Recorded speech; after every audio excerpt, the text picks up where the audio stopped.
Wow, I've never seen an indicator that far inside an elevator before.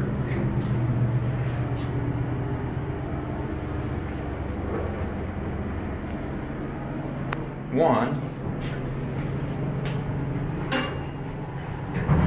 This will be the elevator at some office building here in Tucson. That's really neat. Never ever seen that far inside. Usually those are right by the door.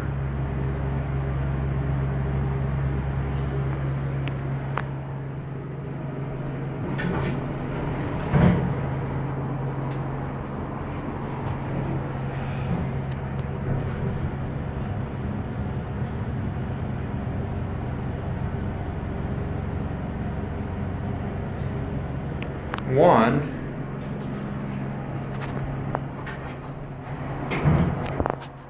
It's an 80s door elevator, and it's in excellent condition. It's like in brand new condition almost.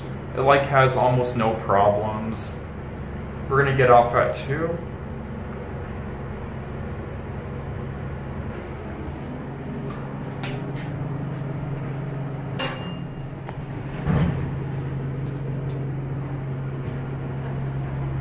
I think the address for this place is 750 Swan, but I could be wrong. Something like that. I know Jim Lee will like this elevator, especially this right here.